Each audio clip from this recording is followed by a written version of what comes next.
Olá, o Pauta Especial está no ar. No programa de hoje você vai ver que muitos cadeirantes agora podem ter acesso à praia e ao banho de mar em Maceió. Aqui no estúdio vamos lembrar alguns fatos que vêm acontecendo no atual cenário político do país e que remetem a uma época que marcou a história do Brasil, mas não foi de forma positiva. Estou falando da ditadura militar. Delson Lira, que é o presidente da Comissão Estadual da Memória e da Verdade, Jaime Miranda, vai lembrar um pouco desse período de quebra constitucional e violações de direitos humanos pelo qual o Brasil passou, para a gente tentar entender a dimensão das consequências que essa apologia à ditadura pode ter.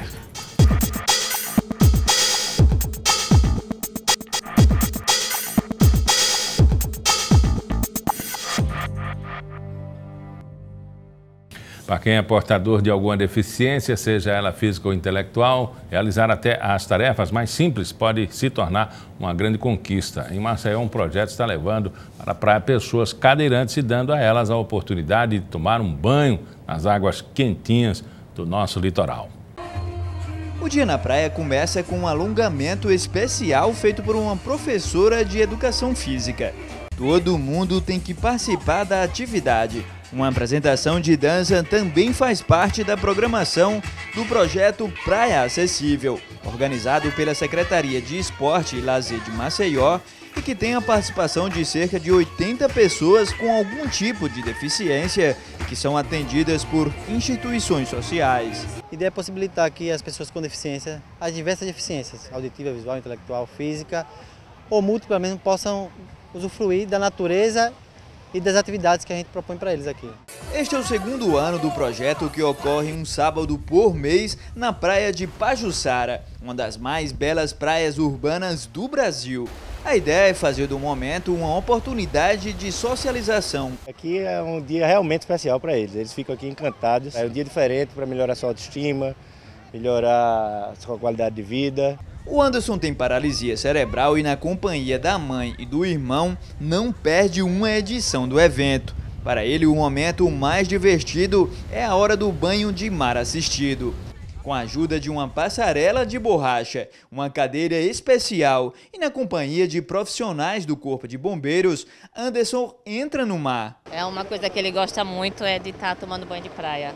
Aí a gente acha bom esse projeto porque conseguimos chegar com a cadeira bem próximo da praia, que é uma das dificuldades da gente que tem pessoas cadeirantes em casa, né? Para ele só não foi melhor porque o tempo do banho poderia ter sido maior. Foi legal. Foi legal, gostou muito. Agora foi rápido, né? Foi. Além do banho de mar, da dança e do alongamento, o projeto de acessibilidade aqui na praia também inclui atividades esportivas na areia. As atividades esportivas são feitas em uma espécie de circuito em que todos participam de acordo com suas necessidades. Monitores e professores de educação física auxiliam os participantes. A Caliane, de 13 anos, participou de todas as atividades. O que você mais gosta quando veio pra cá? Eu? De jogar handebol. É na areia também, né? Na areia com também. Com o pé na areia, sentindo a areia mesmo, né? É. Durante a votação do processo de impeachment da presidente Dilma Rousseff na Câmara Federal, o deputado Jair Bolsonaro mencionou o coronel Brilhante Ustra, o primeiro militar reconhecido pela justiça brasileira como torturador. A declaração causou polêmica e repúdia em boa parte da população, inclusive entre ativistas dos direitos humanos.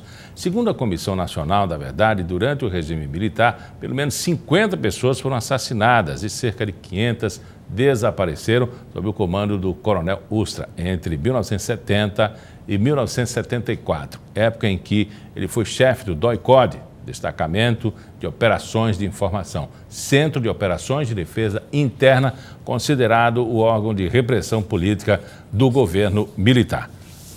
Ao que se percebe ao longo das manifestações registradas em todo o Brasil, é uma certa apologia ao regime militar. Isso pode ser preocupante. Aqui comigo no estúdio está Delson Lira, presidente da Comissão Estadual da Verdade, Jaime Miranda. Ele vai conversar conosco sobre esses fatos e também lembrar um pouco a respeito desse período da história nacional para a gente tentar entender a dimensão da quebra constitucional e da violação aos direitos humanos, que foi a ditadura militar. Primeiro, vamos falar da legislação. Fazer apologia à ditadura militar, isso é contra a lei. Sim.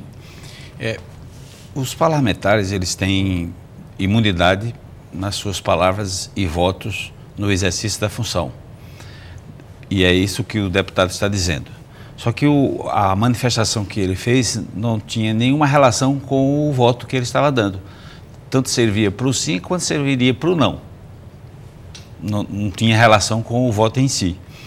Então, é um excesso que é punível.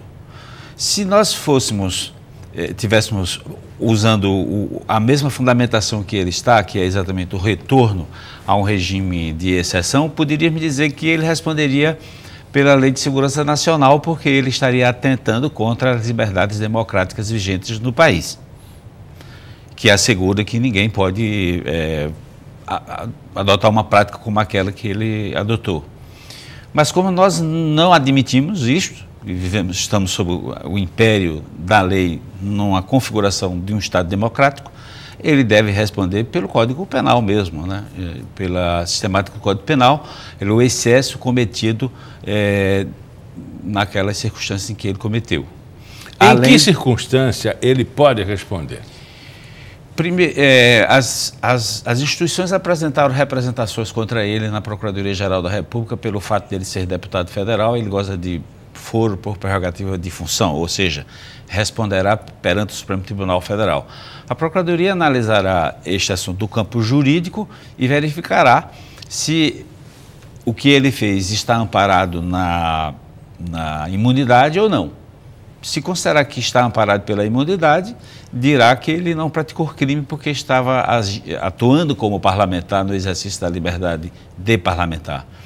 Se entender ao contrário, ele seria instaurado um processo para que ele responda de acordo com a legislação aplicável. E devemos considerar que a legislação não é uma expressão matemática. Não. Né? Ela é interpretativa, né? Isso, interpretativa. E nós temos, no caso dele, nós temos que considerar a responsabilidade dele no campo político, porque ele é parlamentar, isso até que ponto estaria dentro do Código de Ética da Atividade Parlamentar, que é um assunto da organização parlamentar que ele pertence, no caso da Câmara dos Deputados.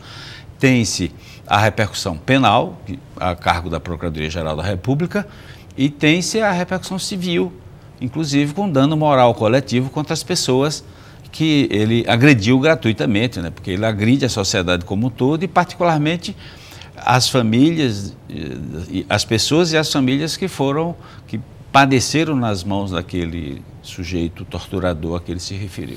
Já há quem diga, que faça uma análise de que realmente o que ele disse tem alguma relação com a situação atual do país, de uma lembrança da preocupação do brasileiro em ter um ordenamento jurídico, uma segurança jurídica, e que a época da ditadura militar se tinha isso, não considerou, por exemplo, a época de exceção do registro do AI-5, do OICOD, e sim do equilíbrio que se tinha no país, a segurança jurídica.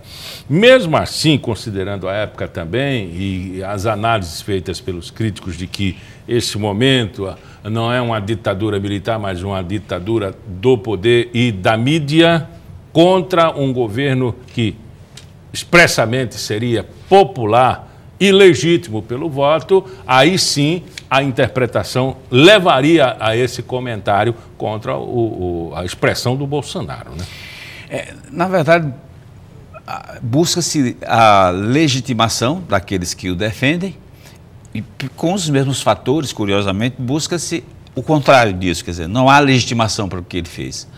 Como se a questão fosse ideológica. E, a meu ver, não seria ideológica, pelo contrário.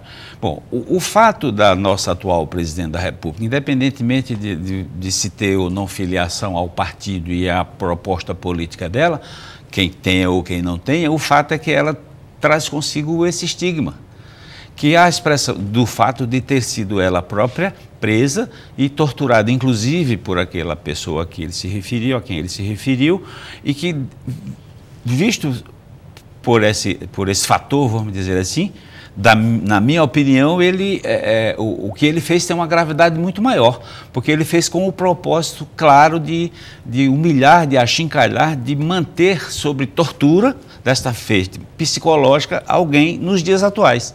Não é exagero raciocinar assim, porque a expressão que ele fez não foi apenas uma homenagem ao torturador. Ele fez essa homenagem ao torturador pelo fato, e expressou isso, pelo fato dele ter sido o torturador da presidente Dilma. Então, nesse sentido, ele também, visto com certo rigor, não seria excesso dizer que ele cometeu um crime contra a presidência da República também, naquele momento, da maneira como ele fez. Quando nós comparamos a questão da ordem jurídica, se o regime militar estava sob uma determinada ordem jurídica e aquela ordem jurídica autorizaria a tortura, mesmo a ordem jurídica autoritária não autorizava a tortura, autorizava certos mecanismos de investigação excepcionais que estavam postos na lei, mas que, trazendo para os dias de hoje, ele não tem legitimação nenhuma, porque era uma legislação específica para o regime de exceção, o regime autoritário e ditatorial daquele momento. Não era um Estado de Direito. Não se pode falar em Estado de Direito pelo fato de constar uma norma escrita na lei por alguém. A primeira coisa que os militares fizeram foi revogar a Constituição. Então, a Constituição que eles impuseram ao Brasil era uma Constituição otorgada, imposta. Já não se tem Estado de Direito. Né? Não dá para dizer que aquela era a Constituição e, portanto, era um Estado de Direito. Não. Estado de Direito só se pode afirmar quando você tem as instituições funcionando em plenitude e a sociedade exercendo seus direitos e liberdades em plenitude. E isso absolutamente não existia, diferentemente de hoje. O que nós estamos vivenciando só é possível, inclusive, esse antagonismo que as ruas documentam e a imprensa registra, que, aliás, a imprensa não está cometendo crime nenhum, né? Quer dizer, o dever da imprensa é registrar e a imprensa é equilibrada, né? Imparcial. Informar. Esse é o trabalho, que só se pode falar de imprensa nesses termos, né? Quando se usa mecanismos de imprensa com outros fins, sairíamos do campo da conceituação do que deve ser considerado como exercício da função nobre, função do jornalismo. Então, esse antagonismo só é possível porque nós vivemos realmente o Estado de Direito. Não podemos dizer que as liberdades no Brasil estão sacrificadas ou tolhidas. Não, pelo contrário. O que nós temos presenciado, excessos, sim, mas onde já se constatou na história da humanidade exercício de direito democrático, de manifestação livre, sem excesso? É impossível, porque o ser humano tem essa índole. Não quer dizer que o excesso deve prevalecer, mas a liberdade deve prevalecer. Esse é o grande desafio. No próximo bloco, a gente continua a conversa com o Delson Lira, presidente da Comissão Estadual da Justiça e da Verdade, Jaime Miranda.